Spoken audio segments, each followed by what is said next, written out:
Joining me today is a writer and columnist at Quillette magazine, as well as a philosophy major at Columbia University, Coleman Hughes. Welcome to the Rubin Report. Thanks for having me on. Dude, I had to change my shirt because your shirt looked so pressed and starched and professional. It's ironic because I normally dress like a complete slob. I wear the same black hoodie every single day. Yeah. But I thought, Rubin Report, you have to bring A game. Let's do it. I should have worn a tie, but here we are. All right, there's a lot of reasons that I want to talk to you. You were sort of, I think, put on my map and put on sort of the IDW map and the map of all of the people that care about the issues that we talk about here. About, what was it, about 5 or 6 months ago? Something like that. Something like that. Your piece, I want to get the exact title right, was The High Price of Stale Grievances, and that was in Quillette. And you know, I just had Claire on the show last week. So we're going to talk about a lot of things you've been writing about. I want to talk a little bit about what it's like to be a student at a university these days, especially one that leans pretty far left, and all sorts of stuff. First, just tell me a little bit about yourself, where you're from, how you grew up, all that kind of stuff. From Montclair, New Jersey, which is just 30 minutes outside New York City, nice suburb. Yeah, I had a pretty typical upper middle class upbringing, and great parents. And out of high school, I was going to a music school. Actually, I was dead set on being a jazz musician. And I still play jazz trombone. Nice. But along the line, I ended up shifting paths and going into philosophy and enrolling at Columbia, where I have 2 more years. How do you go from jazz to philosophy? There's probably some through line there, right? I don't know that there is, honestly. No? I think I just loved both of them and realized at a certain point that just going to school for music was limiting. So, yeah. Yeah. So you said middle class or upper middle class. Yeah. Did your family have any particular political beliefs? Were you guys political at home? Any of that? My mother was nearly a Marxist. Wow. I remember her talking to me about Marx and Durkheim when I was 3 and 4 years old. She came from the South Bronx immigrant Puerto Rican family, very, very poor, in the 70s when the South Bronx was the picture of crime and just decay. And she was a very smart woman, ended up getting trying to get an anthropology degree, but she passed away of cancer while she was getting it. But no, I was exposed to Marx and Durkheim and some other Marxist thinkers when I could have told you their names when I was 5 years old. Wow. My dad is a bit of a libertarian, but I got less of he was working much of the time, so. Yeah, so that's a real mixed Yeah. household of politics, though. Yeah. Did you sort of lean one way or the other? Yeah, I always leaned heavily left if I leaned anywhere at all. Yeah, I mean, as early, the beginning of my political identity was definitely anchored around identity politics, and especially black identity politics. Yeah, I was 2013, 2014 when Black Lives Matter started cropping up. I was at that point very much enthusiastic about that movement. I was posting on Facebook, having seen a police shooting, to the effect that this is proof that the system is rigged against black people. So that's more or less what I was politically as of maybe 5 years ago. So yeah, that was very much in my upbringing. It was in the water, in my social environment and intellectual environment growing up. How much of that is part of the whole thing, of just being around a certain set of young people that believe a certain thing so that you all sort of believe it together, whether it's ultimately true or not? Yeah, I think we're social animals, and we're heavily incentivized psychologically to not break ranks with the norms of our social group. So if those norms are that you have to believe in the god Vishnu, Shiva, then most people are going to grow up believing those things. And it takes a kind of a rare personality to be a contrarian in that context. And if the norms are you have to believe in systemic racism, you have to believe that America is a unique evil, then people will grow up believing those things. And likewise, if the norm is, abortion is murder and there is only one God and it's the Christian God and homosexuality is a sin, then most people in that context will end up believing those things. So yeah, I mean, as far as my upbringing, I think I can remember meeting precisely one Republican, and he was my 5th grade history teacher. And he was such a good history teacher that, in this public school, that it kind of made up for the fact that he was a Republican, because all the parents who want their kids to get ahead wanted them in his class, right? So, there's something there. Yes. But I guess, long story short, it was very much an echo chamber, very ideologically siloed. Yeah, okay, so far your story, I think, sounds pretty consistent with a lot of what's going on with young people. How old are you now? 22. 22, okay, so you said in 2013, so only about 5 years ago, so you're 17, you're sort of in this thing, this is the beginning of Black Lives Matter. When did you start realizing that perhaps it wasn't as much of a positive as it had sort of been laid out to be? Well, I think it's hard to reconstruct one's own narrative after the fact, but I remember one thing being significant, which was when Michael Brown was killed in Ferguson. I remember being in my first year of college taking a class at Juilliard, and we were talking about this killing, and it was just obvious from the point of view of most in the class, including the professor, that this was just another in a long line of examples of Black men being brutalized in a country that fundamentally does not want them to succeed. And I don't know what it was. It may have been because I had a roommate who was from Arizona, from a very different kind of political climate, who was skeptical of this, and I didn't even know how one could be skeptical of this. It was so jarring to meet a person I liked or many people I liked that were skeptical of the things I took for granted. Yeah, were you guys able to get into it? Because that's always one of the big problems here, is that people can't do this stuff with their friends anymore. Yeah, well, the thing is, I think we were such good friends at that point for apolitical reasons that no amount of politics was gonna destroy that. But I think I just spent one night reading the complete testimony from Michael Brown's friend and from the police officer. And I came away thinking, well, if the police officer is telling the truth, then that was a justified shooting. If his friend is telling the truth, then it was unjustified. But I don't know who was telling the truth, and no one in my class knew either, but everyone had the same opinion. So I remember that being significant. Do you remember speaking up about that? Like, when was the moment that you were kind of going, all right, I gotta say something about this? I'm not sure. I'm not sure that I spoke up about it. I'm not sure I would have had the confidence to speak up about it. Yeah. Were there a couple other things after that? Because I find it to be one of these things that once you see this thing for what it is, that then it sort of happens very quickly. I think a lot of people that watch this show have acknowledged that, because I think it's a lot of former lefties, or whatever you want to call it, that kind of see one moment like you just laid out, and then they start looking at other things and going, wait a minute, maybe that's not how it is. Maybe that person's not racist just because I disagree with them on this, or whatever the case may be. I guess I could point to two other quick moments. One was once I arrived at Columbia, I heard of this guy, John McWhorter, who I had no reason to believe anything about at the time. But I just went, I don't know, on a whim, I went to the library and just searched his name and picked the first book I could find, and it was called Authentically Black.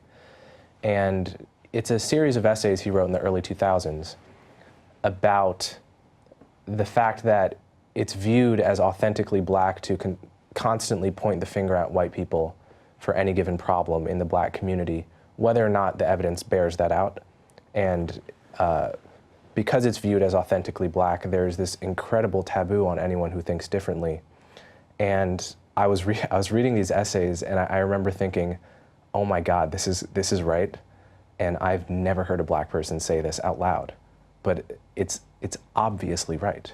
And I didn't know you could say that. I remember that moment being significant, but still, these subjects are so hard to talk about. I do remember at some point doing MDMA, and this is where most people have their break. Yes, I guess maybe makes the red pill analogy a little too literal. There you go. But I do remember, I mean, because I don't enjoy being the black person at odds with most black people around me, or getting accused, as I sometimes do, of being self-hating or an Uncle Tom. Like I don't enjoy that. That's very much a cost of what I'm doing psychologically. But I remember doing MDMA, and I was talking to a black friend of mine about race issues, and if you've ever done MDMA, it just puts you in this totally clear headspace where you love everyone around you so much, and you love yourself. And I remember we were talking about race issues, and I was articulating more of the kind of points of view that I articulate now, and it felt so silly that I had ever had a hang-up talking about these things in any other context. And after that, I felt like there's no reason I can't try to approximate that more and more often. Of course, it's much harder when you're sober. But yeah, the analogy though, or the metaphor of the red pill, really has some value here. How did that conversation end up? I mean, an MDMA-laced conversation about I feel like race. All MDMA-laced conversations go well. Yeah. I mean, something has to be. It is.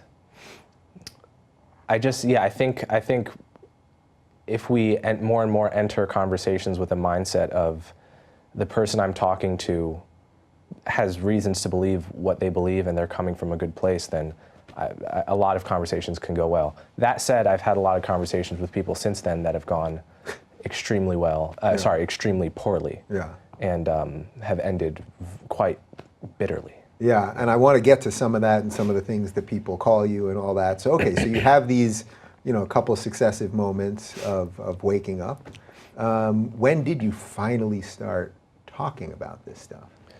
I think I had talked about it here and there with friends and family, and I had been trying to write about it a bit for the school newspaper and just writing on my own, but not publishing over the past year.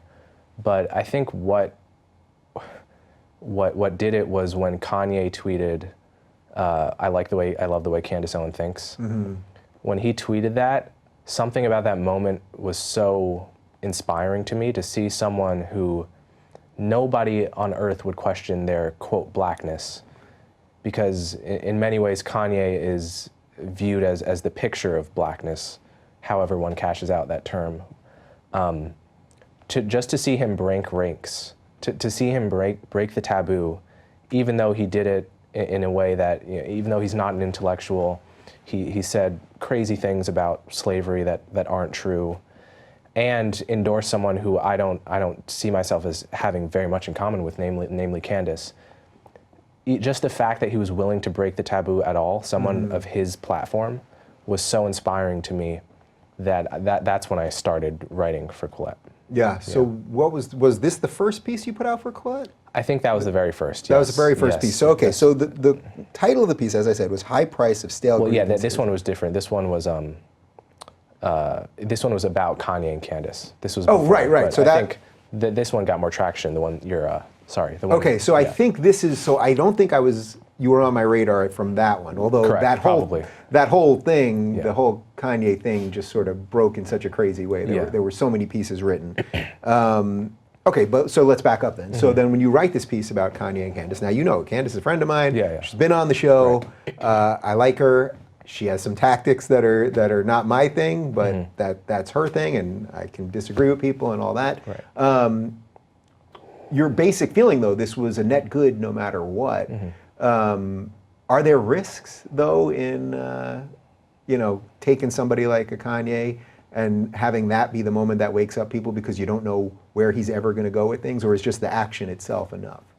I guess time will tell. I think it is inconvenient that Kanye, I love his music and I've been a fan for a long time, but he clearly has some narcissistic elements to his personality. He's clearly not someone who deeply researches the subjects that he sometimes talks about. So he kind of took a very blunt sledgehammer to a taboo, which I appreciated, but there are serious downsides to that, namely when he says that slavery was a choice, something that ignorant seems to discredit his taking the sledgehammer to the taboo, when I do think they're separable in principle. I also think... When he said, you're talking about when he said that on TMZ, right? Yes. And his counter argument to that was that he means that it was sort of a mindset. Yeah. I think was his counter. Right. Yeah. Right. Yeah. So just that soundbite reads so awfully because it seems so uninformed, regardless of what his intent was there, that it can seem to discredit that he did a good thing on net balance. Yeah. And I also have reservations about Candace Owens as well. I've seen her reason in ways that I think don't make much sense, although I have some points of agreement with her too. But like I said, I think there's a taboo that is incredibly strong, right? There are lots of black people who agree with some version of my takes on race and are absolutely mortified to say so because there's this massive taboo. Yeah, and that's also why, for, again, whatever my disagreements are with Candace, it's like I see her as someone that's trying so desperately to break something, the very thing that you're talking about. So it's like if she's using tactics that maybe I wouldn't use, or tweets in a more hostile way at people or whatever that I wouldn't do, it's like, I don't know that I'm the one that should be telling you how to behave in that regard. Yeah. Does that make sense to you? Not so much, only because I feel like there are a lot of people who might like what Candace says on race, for example. So when Candace says, goes to a college and says, and sees all of these black students reminding her of the history of Jim Crow, which they didn't even experience, and using that as a rhetorical weapon, and Candace says, listen, you were born in 1990, right? I completely agree with that. That is a message that needs to be hammered home, which is that history is in the past and we have to be getting past history. But when she says that you're on the Democratic plantation, I think that is a kind of exaggeration that is not useful, because people with a different set of intellectual priors will just hear that and be immediately closed off to whatever else she says.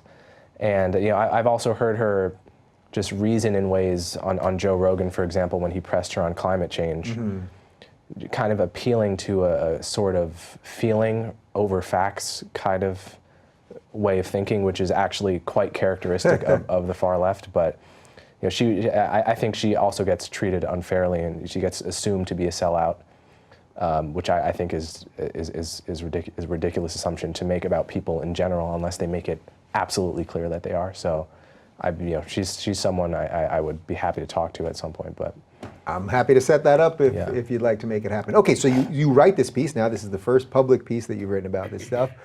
Did you have any idea what kind of reaction you were in store for? No. Walk me through that moment. Well, yeah, I think it got retweeted by Christina Hoff Sommers and Jordan Peterson and Sam Harris and some other people, and it really blew up. And that was psychologically distressing, because I'm a normal person, so when I go from having 50 Twitter followers to 10,000 in a week or something like that, that is a pretty life-deranging moment. And it was just kind of physical stress, a low-level physical stress all day, and not sleeping as much. But I think you'd be surprised what you can get used to. So were you shocked where you were getting defense from and where you were getting outrage from? Or I assume you expected it at least at some level. Yeah, no, I don't think I was shocked by that. I mean, I knew at this point exactly who would be very pissed off by my opinions, and at this point I had resigned myself to those people being pissed off at me. And no, I'm not surprised that the quote IDW types liked my work, because I like a lot of their work. So no, I guess that wasn't so surprising. Yeah. So when you then wrote the piece, The High Price of Stale Grievances, which was also in Quillette, you started with a quote from Thelonious Monk that I thought was sort of worth diving into here. They tried to get me to hate white people, but someone would always come along and spoil it. There's something about that quote that strikes me as so relevant to what's going on right now, that we are not looking at people as individuals, and that every time you do, you will be pleasantly surprised, because most people are not walking around in this state of hate. Yeah. Yeah, no, I think it's striking. I mean, I juxtapose that quote with another from the New York Times, from a New York Times op-ed published last year, which argued that black children should be taught to fear white children based on the history of racism in this country. And the quote was, "As against our gauzy national hopes, I will teach my boys, my black boys, to have profound doubts that friendship with white people is possible," right? So that got published in the New York Times in 2017. Sarah Jeong got hired, having written incredibly nasty tweets about white people in 2018 by the New York Times, right? It's disturbing to me that you can't really find at this point on the left, even on the mainstream left, just the simple articulation that a person's race does not matter to their moral worthiness, to their intellectual worthiness. It is an irrelevant character. You can't find the language of appeals to colorblind humanity virtually anywhere on the left at this point. That is disturbing to me. How shocking is it to you? Because I think people are still kind of shocked. You know, I've been banging this drum for quite some time, and I think I see people waking up to it now, and I'm like, man, how didn't you see this? Mm-hmm. You know, these last couple of years, because it's so obvious mm-hmm. to me that we've gotten here. Yeah, no, it is shocking. I mean, I do remember growing up, you know, in the public school system in my town. We would have Martin Luther King Day assemblies. It was a very diverse town, maybe 25-30% black and 60% white. And we would get the I have a dream style ethic around what it means to be a human and how important or unimportant one's skin color is. Mm-hmm. And it seemed like such a good argument to me. And it is the best argument with regard to people's, you know, the assumed, I guess, what I mean to say here is that I've been in spaces at Columbia, for example, or conversations where my being black, it was obvious to me that there was an assumption of moral worthiness or of kind of heightened moral knowledge mm-hmm. that I would have as a black person that a white person wouldn't have. And you know, I think I'm not the first to make this analogy, of course, but the religious analogy and the analogy to original sin mm-hmm. is pretty apt, because this has a lot to do with black history also, because the way I see it, there are kind of two ways to study history. There's the conventional way, which is, you know, you study World War I, you study the causes and consequences, read different takes on the significance, and once you've studied all you need to know, you move on to the next topic. But then there's a religious way of studying history, which is, I mean, it's not enough to know the facts. We have to go somewhere on Sunday, every mm-hmm. single week, and talk about the same stories over and over again. So this is, you know, it's the difference between how an atheist learns about the life of Jesus and how a Christian learns about the life of Jesus and relearns it every week for the rest of their life. In my view, how we're looking at the history of race relations in this country, the history of racism, we are more and more putting it in the religious category of history, where, you know, I can read a piece about the history of lynching in the New York Times almost, you know, once every 2 or 3 months, mm-hmm. right? I mean, lynching is a decades-old crime at this point, and Jesus Christ, obviously it was a heinous stain on this country's legacy. You know, but the number of deaths that is the highest amount quoted in the New York Times with regard to how many black people were lynched in this country is around 4,000, right? Every single year, twice that many black people die of homicide. And you just don't even hear about that in the New York Times. So what do you make of the fact then, so this is something that like a Sean Hannity will talk about. He'll say that exact thing. Yeah. And now if you say, and then people say, that somehow that makes him racist because he's focusing on black crime or something like that. So how do we have that conversation then? Because I think partly what's happening is the outrage, you know, someone mentions it. He happens to be someone obviously on the right. I don't know what his intentions are. I don't know the guy, but he's at least talking about it. What you just said, people aren't talking about. Yes. But then pays a heavy price to talk about it. That then has the chill effect that it's like people are like, all right, I'm not going to talk about it. So we can look at the crime statistics in Chicago every week, and you should care about these statistics, whether people are white or black or whatever. But people are just like, I don't want to touch it because I don't want these labels.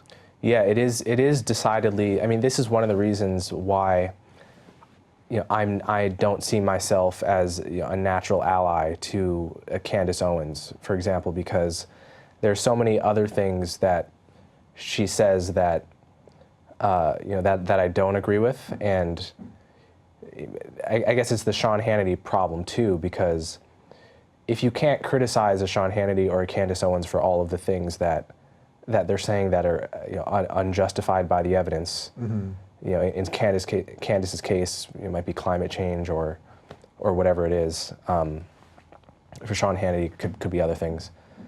Then I guess you just have to be able to make these subtle distinctions. But at the end of the day, homicide is the leading cause of death for young black men, aged 15 to 34, according to the CDC. It is not the leading cause of homicide for any other race or age group. Can we talk about that? I mean, is it the case that we're so close to white people turning the hoses on us again, to the Sean Hannitys and their supposedly deplorable, you know, followers, that we're just so, the threat of white supremacy is so ever-present, of resurgent white supremacy, that we can't talk about the leading cause of death among young black men.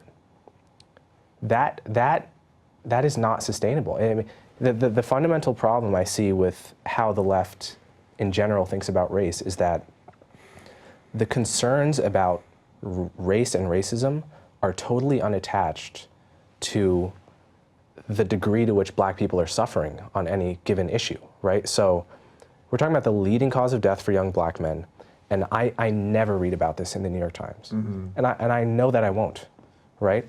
So this is a problem that is central. It is bigger than the problem of police violence. It is bigger than, you know, than the problem of microaggressions. It is bigger than the problems of systemic bias. And yet, there's virtually no concern for this on the left, because the way I see many progressives think about race issues is a perpetrator side concern, which is if the perpetrators of the problem are white, then it's worth talking about. If the perpetrators of the problem happen to be black, then it's not worth talking about. The problem with that is that it's untethered to any concern for the level of suffering on this side, on the victim side. Do you think it's a fair estimation to say this is the new racism in a weird way? Like, it's almost uncomfortable to say it, but I had an educator in the UK here in the summer, Catherine Burble-Singh, and that's basically what she said, that these people are now the racists, that the racist ideas of the day are actually coming out of the left. Now, I don't want to use the same tactics, right? I don't want to sit here and be like, they're all racist and blah, blah, blah, because we know that doesn't really get us anywhere. Yeah. The general idea of that, do you think that that's a fair way to frame things? I wouldn't frame it. I mean, the way I would frame it is that there is a kind of racism on the left, and it's the kind of racism where the New York Times hires a writer who says that, who celebrates the idea that white people stop breeding, right? And doesn't apologize for it. Yeah.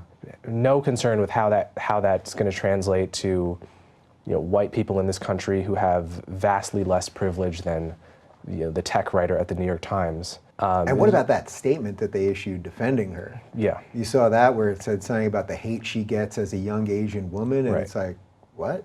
That's now a new thing? Okay. Yeah, that you get to be racist because you've gotten trolled online. Right. Well, yeah, I mean so coming back to the question, I'm happy to call that a kind of racism for sure. It's the only reason I would say I wouldn't go as far as to say they are the new racist is because there are still racists on the other side. Right.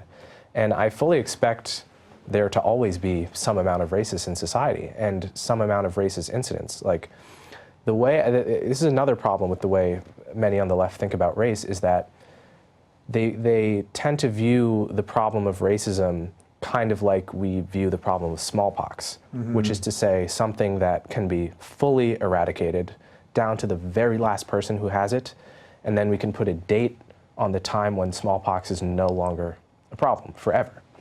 Whereas I would argue anyone who's really thinking rationally about this problem should view racism as more like a problem like murder, right? Like the murder rate in New York City used to be 10 times higher than it was today, just 20 years ago. It was absolute carnage. So the rate it's come down tenfold. New York is notoriously safe at this point. Something like 200 murders, 200 or 300 murders last year, right? What would it take to get the murder rate down to 0? To the point where there was not a single murder in New York City? You'd probably have to murder everybody. Yes, you'd have to. I mean, you have to embrace a totally totalitarian vibe from the top down. It could be done, but it would not be worth what it took to get there. You'd hit diminishing returns.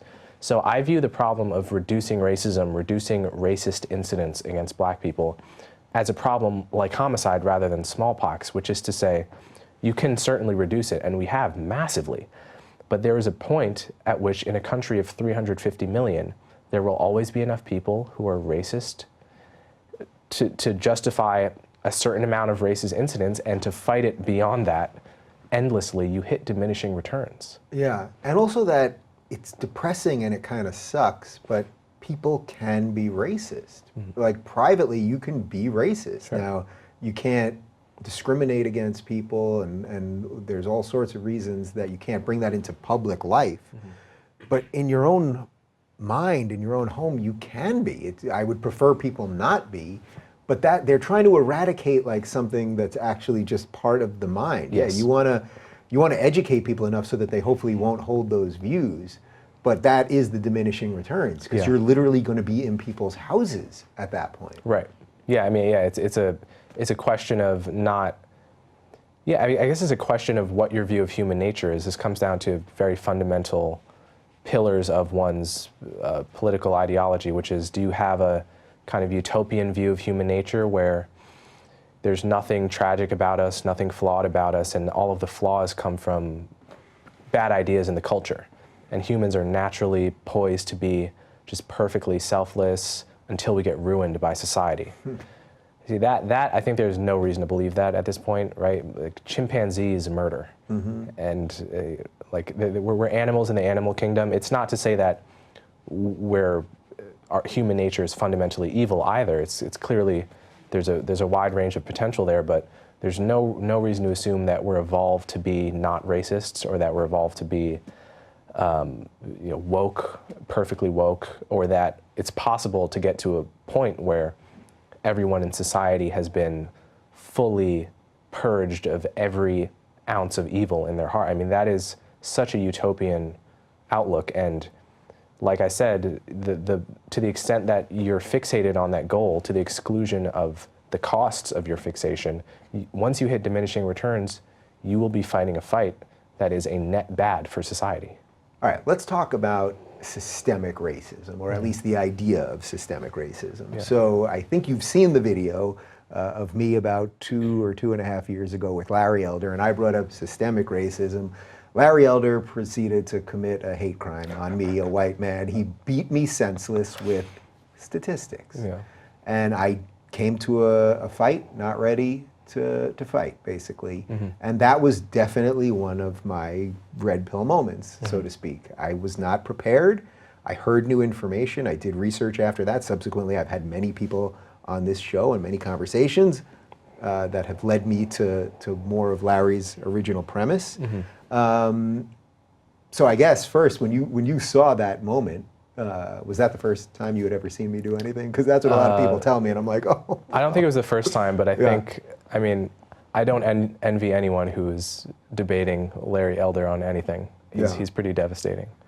It must have been kind of refreshing, though, when you saw this moment where he laid it out, and there was no counter, because there is no counter. Right. Well, yeah.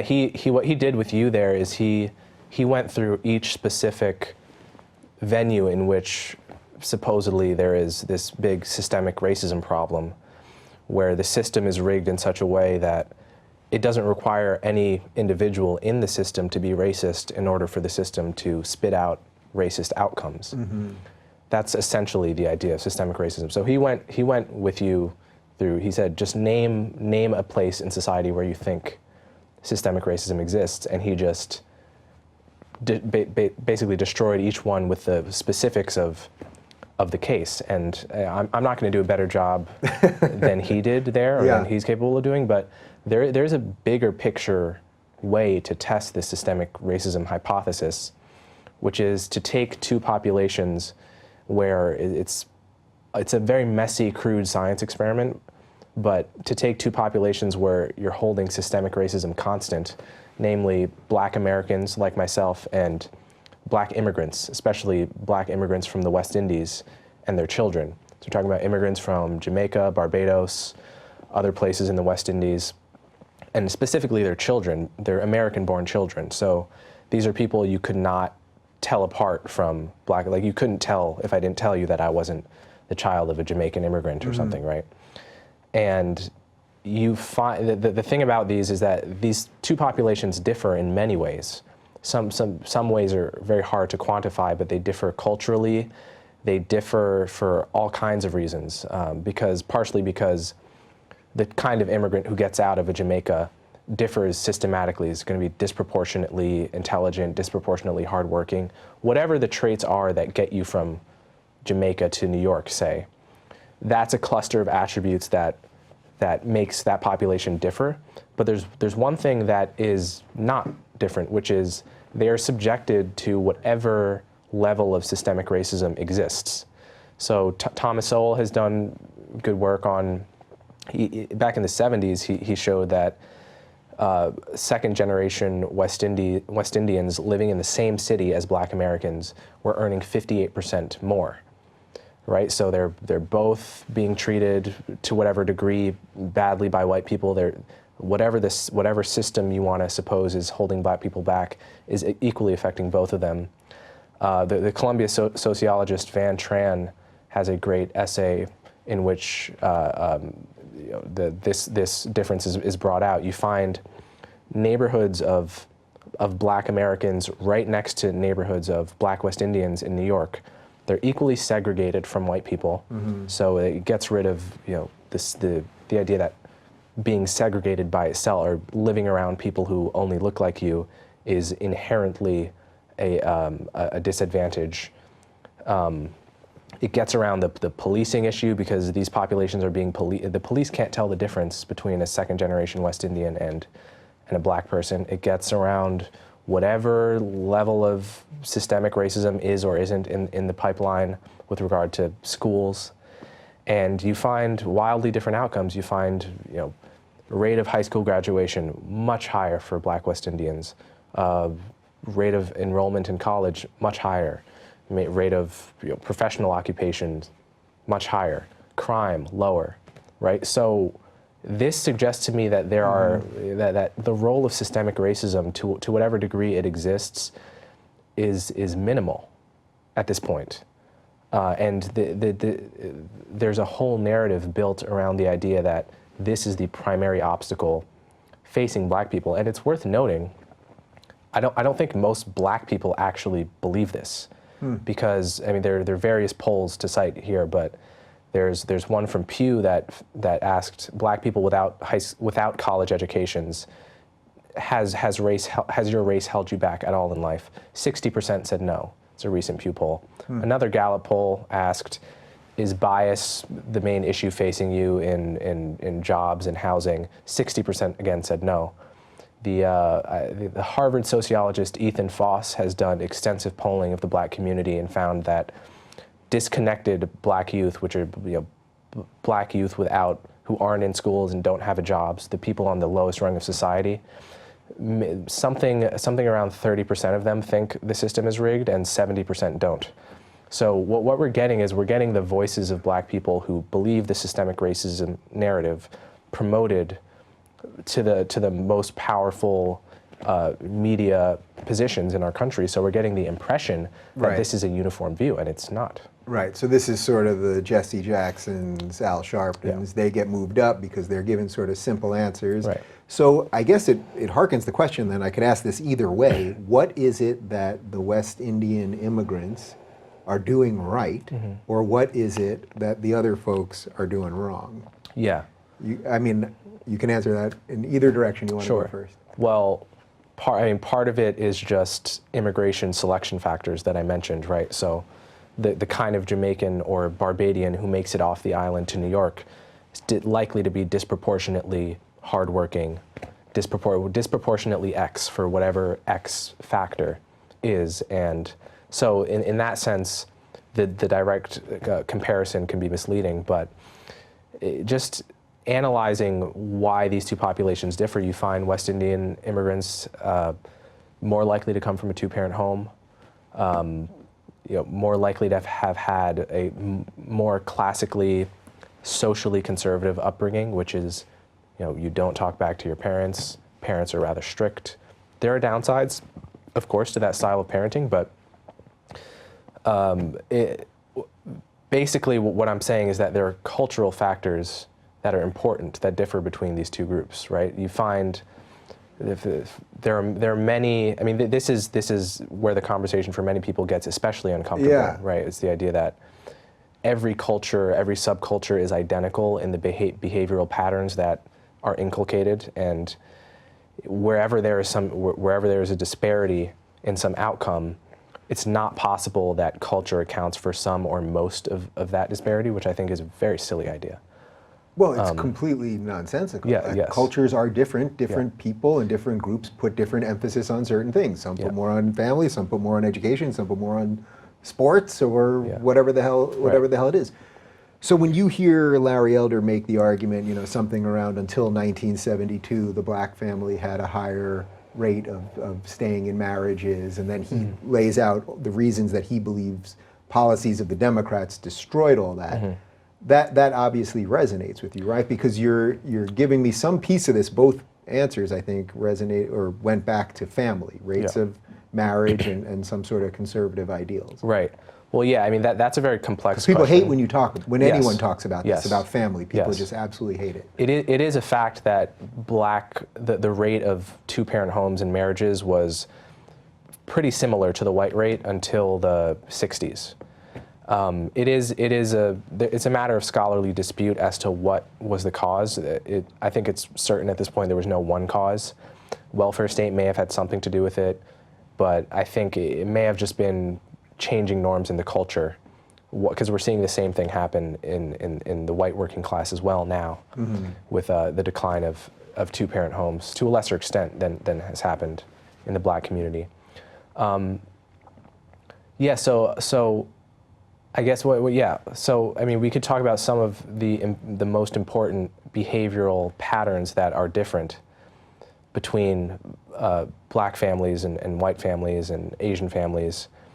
I mean, there are some statistics that I don't see any way in which this could possibly be explained by systemic racism. For example, one is that if you ask 13-year-olds if they've had their first sexual experience yet, you get 9% of whites saying yes. You get 21% of black people saying yes, right? So it's more than a twofold difference there. And that has everything to do with family dynamics, with there not being two parents in the home. It is a development issue more than it is an issue of treatment by white people, right? I have another piece in Quillette called Black American Culture and the Racial Wealth Gap, where I talk about spending differences. And you know, Nielsen, the marketing firm, has done research on this, found that the average black woman is more likely to own a luxury vehicle than the average white woman, despite the fact that the average black family has 1/10 the wealth of the average white family. Spending patterns on jewelry and expensive clothes are very different in the black community. Whatever you want to say about these from an ethical, this is not, I mean, I'm not Right, I know be the you're not one. making an ethical judgment. per Right. se. I mean, I'm not finger wagging at people saying do X, don't do Y. I'm saying there are entire books written by respected left-wing scholars about issues like wealth or income or that just don't mention a single one of these facts, as if it's not relevant, right? So what's the through line then, or the connection between all of this and the welfare state? Because the more that I've explored these ideas, the more that I am starting to buy that almost is the real problem here. That we've given a certain amount and then it's just human nature. People don't want to stop being on the dole. That has nothing to do with race. You could give it to anyone. But in this case, we happen to be talking about Black Americans. But I can give you just one simple example, which is my sister lives in Manhattan, not that far from you actually, and she's in a building that's part subsidized. So there's a lot of Black people in the building that have been there for generations now that are there subsidized. My sister and her husband, 2 kids, they're not rolling in dough, they're paying full market price. But the people that are in the subsidized housing, it's almost impossible for them to leave. I don't even blame them because they're paying next to nothing. And if they wanted to work more, they'd probably, and then get off the subsidies, they'd probably have to leave the building in the first place and then go live somewhere worse. So we end up with this horrific catch-22 that, again, I don't put this on race. It just seems to be affecting people of a certain race more. Yes, I think it's clear that there was a point in the late 60s and 70s where the welfare state was clearly incentivizing counterproductive behavior disproportionately among Black people. The reason I think we need a welfare state. I think there's really no free market, there's no capitalist economy in the world that doesn't have one, because they're just, and people's jobs are being taken by automation, and that's only going in one direction. And we clearly need a welfare state, and we need one that doesn't incentivize counterproductive behavior, and we haven't always had that. And it's when you say welfare state, you mean some sort of social safety net? That's basically. what I mean. Yes. Okay. Correct. Because I think people, when you say welfare state, I think people have a different sort of connotation. Perhaps. Yeah. I mean a social. I mean something that catches the people who can't help themselves, who can't trade their skills for money in the market.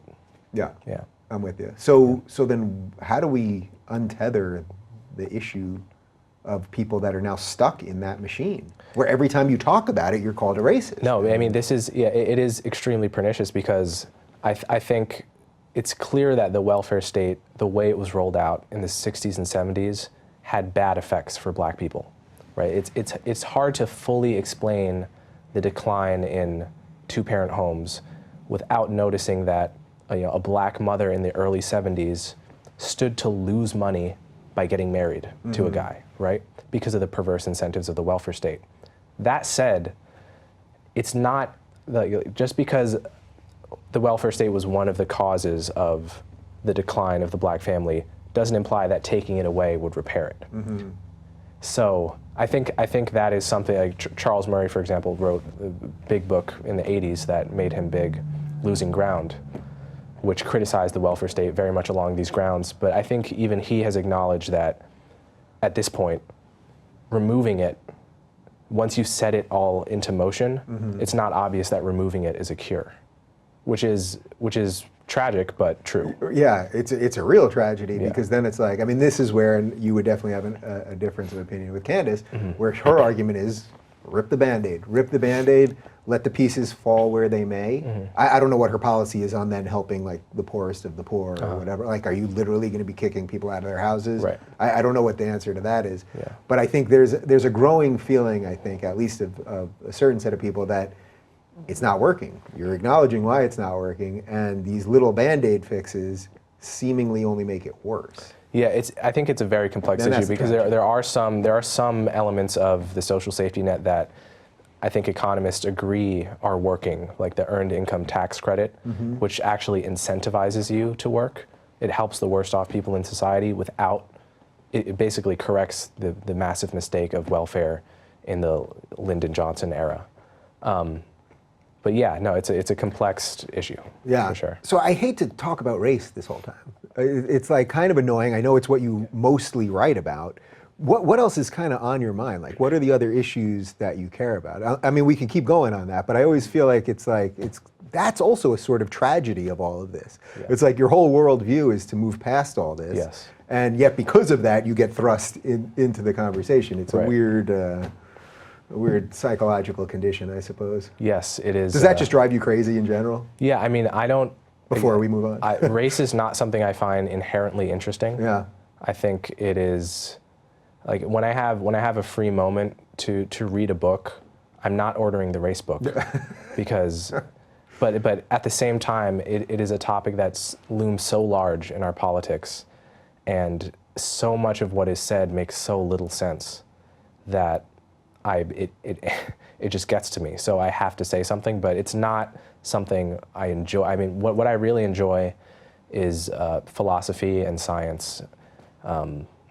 So when I have free moments, I tend to read things in those genres. Yeah, well, you're working for the right lady, Claire, over Yeah. at Quillette, because Yeah. that's what she cares about too. So actually, we can shift a little bit. So you attended an event that there's an IDW group in New York put together. It was put together in like 2 or 3 days. It was me and Eric Weinstein and Faisal Muhtar and Melissa Chen. And we were just kind of doing like IDW 101 stuff. And you asked me an interesting question during the Q&A. So I'll let you present the question, and then I want to hear your answer actually before I repeat my answer. Yeah. So my question was essentially, there are a lot of people who really don't like the intellectual dark web, think it's just a bunch of cranks who are playing footsie with the alt-right in this objectionable way, and totally dismiss the whole thing. But then there are many other people who think, well, I like half of the people in the intellectual dark web. I don't maybe like the other half, but I think they have a kind of nuanced take on it. But they're really where one loses them is the fact that you've had Stefan Molyneux, I don't know how to pronounce it. Molyneux, right? So this character that people view as objectionable to whatever degree. I don't know. I don't follow him, so I don't know whether they should or shouldn't view him that way. Yeah. But or Sam Harris has had Charles Murray on the podcast, which he just has a terrible reputation on the left, largely undeserved. Yeah. Or Joe Rogan had Alex Jones on. I mean, exactly. we can do an endless ad infinitum. Yeah. And it seems like that is the last place where people who might otherwise see this phenomenon as good get off the ship. Yeah. Or I think I've had conversations with people where that was kind of the last trench to die in terms of criticizing the phenomenon. So my question was, what do you think about this? Do you think, I mean, this is also a criticism that Bari Weiss raised in her piece about it. So I guess my answer to that would be, well, do you know this guy Daryl Davis? He's a black guy who did a documentary, can't remember the name of it. Where he met with the white supremacists. He met with Ku Klux Klan members as a black person and just hung out with them, talked to them about various issues, became friends with them, right? So imagine the psychological courage this takes to sit across from someone who literally thinks you are an inferior kind of human being, and to put that aside and just expand your circle of empathy to include them preemptively. Incredibly inspirational. So, and he ends up getting over 200 Ku Klux Klan members to renounce their membership, and he keeps their robes in his closet as a kind of trophy of having de-radicalized them, okay? And then he gets harshly criticized from Black Lives Matter for having done this. Which I find to be the most galling irony in the world, because we're talking about a person who has done more to reduce racism in this society than almost anyone I could name in Black Lives Matter, right? He has gone, like many progressive activists, they tend to go to the spaces that are actually most progressive already and try to make them even more progressive. So they show up on the university campuses, already the most progressive places on planet Earth, and then accuse them of being systemically racist, right? So we're talking about a guy who actually went into the trenches. Yeah, he went to the belly of the beast, no doubt exactly, about it. and was successful in de-radicalizing people from white racism. The point I'm making here is not to compare, obviously, Charles Murray or Stefan to a Ku Klux Klan member. My point is, we ought to be expanding the range of people we're willing to talk to and disagree with. And I think that insofar as you're able to challenge people or just expose people's ideas, I think that in the long run, as uncomfortable as it is and counterintuitive as it is, tends to be better. Yeah, so I'll just repeat it quickly, but that, in essence, that last portion especially, really was my answer. Now, first off, some of us, Rogan, me, and Sam particularly, we interview people. So we can't say we're for, plurality of ideas and we want to talk to people we disagree with and all that, and then only talk to people we agree with. So that means we are going to talk to some of these characters. Without getting into any of the specifics of the people that I've had on the show, of course, sometimes you may not ask the right question here or there. I'm not even saying that that's what I did or didn't do, but otherwise we're not taking any risks, and the group of people that we'll talk to will become infinitely smaller and smaller and smaller, and also we'll be we'll be hostages to people that don't like us in the first place, and that's what I'm more concerned about. It's like, I don't want people who don't want any conversation to be happening at all to have ownership over who I'm going to talk to. Yeah. Now, on any specific moment, could any of us do something a little bit differently? Sure. But in essence, yeah, you're asking about the gatekeeping that Barry was talking about. Yeah.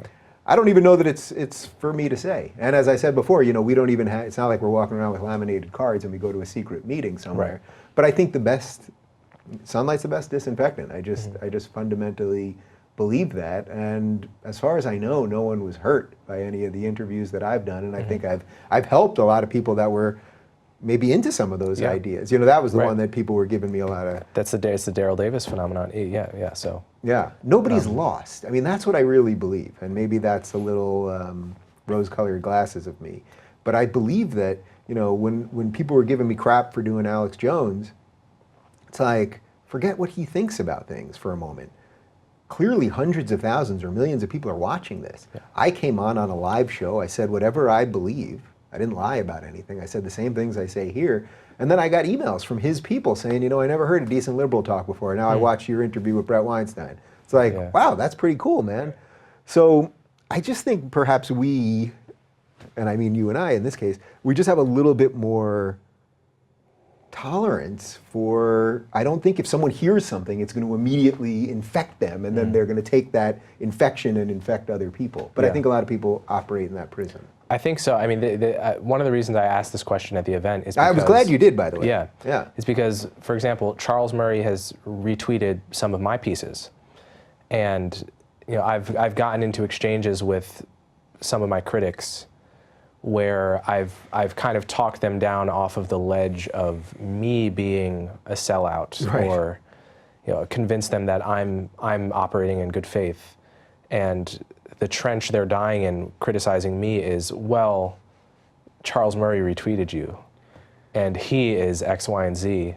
Therefore, I think that's like two layers of ad hominem. Yeah. Like, ad hominem is attacking you instead of your belief, but attacking someone else instead of your belief, it's like that's a bit much. Yeah, it's ad hominem twice over. But we seem to be in this place now where people like lists. The SPLC is making lists of people that are bad people. Yeah. There was this alternative influencer graph that you probably saw that tried to link together. I didn't even know probably 10 or 15 of the people on there, and and I looked at the list after where they're including me in this like crazy whatever it was white supremacist list or something. Not only did I not know plenty of the people, several of them I have muted because they hate me. So it's like you just come together with anyone that has walked past you. Oh, you shook hands with that guy? You didn't know who he was? Too bad. You're screwed, man. Yeah. That's it. No, I think I was telling this to you before we filmed, but I think we live in a McCarthyist era with regard to especially racism, but also other isms. I hope historians look back on it as that, but we're getting people fired for saying the N-word in an anti-racist context. Papa John's, for example, Yeah. the CEO of that got fired for saying the N-word. And there was no pushback on that. Yeah. The guy said it in the context Of an anti-racist, right? Like recalling the racist of his youth and the heinous things they would say. Yeah. Right? And it gets fired, gets his name taken off the gym of his local hometown. Just gets his reputation deep sixed. And right, so like this is happening. It happened a month later to this executive at Netflix, who's in a meeting about offensive words in Netflix's comedy context. So how do you have a meeting about offensive words without saying offensive words? Right. Unless you're just going to be talking like alphabet soup the entire Right. time. So he says this, fired. So these are nobody, upon reflection, thinks that these people are racists. It is completely. It is analogous to McCarthyism in that sense, and the word racism has been denuded so fully of its moral valence and its moral charge at this point that people we're caring less and less about actual racism too. That's a fear here. Like once you strip this word of all its moral charge, then you have a boy who cried wolf scenario, which ends up backfiring spectacularly. And I would argue that is happening. We're seeing a surge on the far right as well, right? So I think that was also my concern. I mean, before the election, I did plenty of videos about you got to stop calling Trump Hitler. Yeah. Because if he is not Hitler, and for all the reasons that people don't like him, the guy's not Hitler. And it's like, you keep doing that, you won't even realize when the real bad guys come. Yeah. And the people that would be sympathetic to your views will no longer listen to you because they'll view you as the boy who cried wolf. Yeah, and Bill Maher called himself out for doing this, for calling Bush and Romney racists or whatever it was. He said that Romney hated women. Yes, yes. And he called himself out for being hyperbolic, so that when Trump came along, who actually has done has said clearly misogynist things, is alleged to have said some things that, if he did say them, are clearly racist. Yeah. People don't care anymore because they've been so sullied. They've been called racist 1,000 times by the pundits at MSNBC, and it's been true maybe 10% of the times, but not true. Like for the funniest case of this to me was when Trump called Omarosa a dog, right?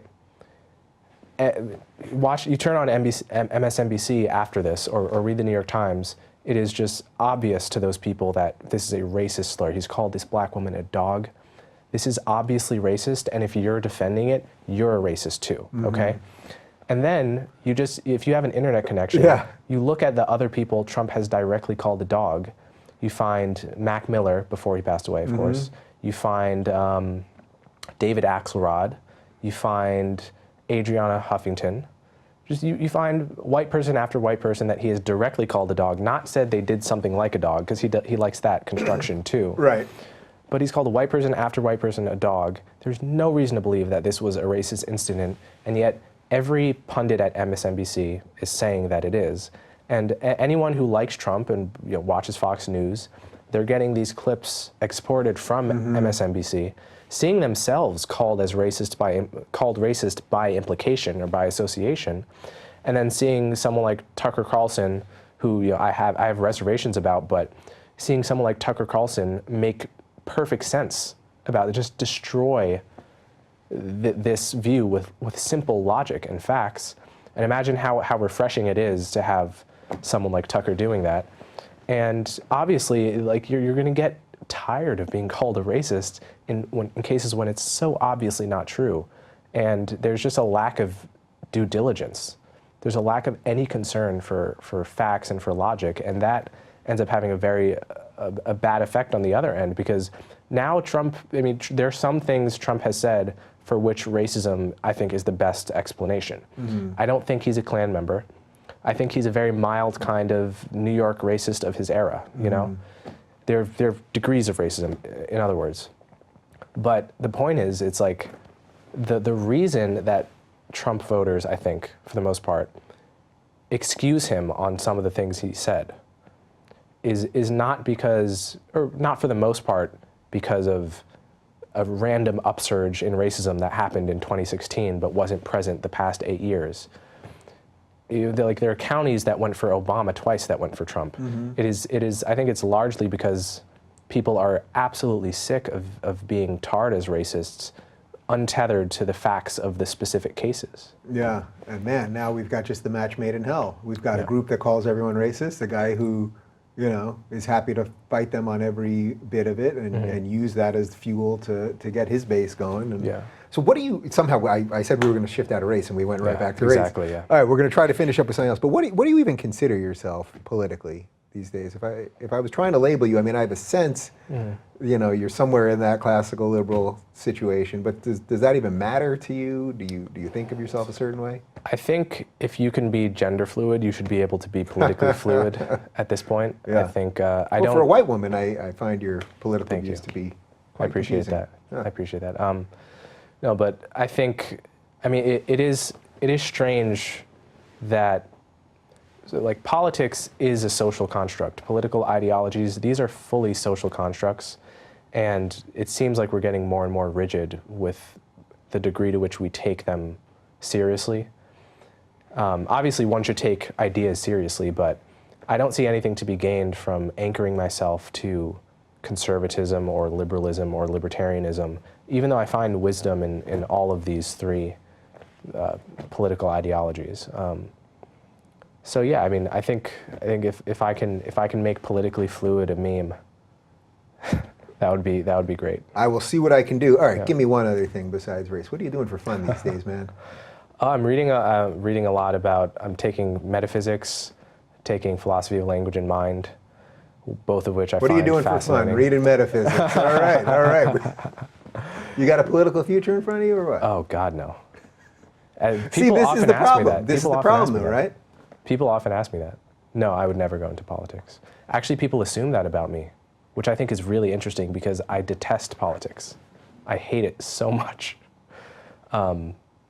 Yeah, no, I don't know. I don't know why I give that vibe off, but it's, yeah. I cannot see myself as a politician. You're too sane, that's the problem. It's been a pleasure, man. Likewise. All right. For more on Coleman, follow him on the Twitter @ColdXMan.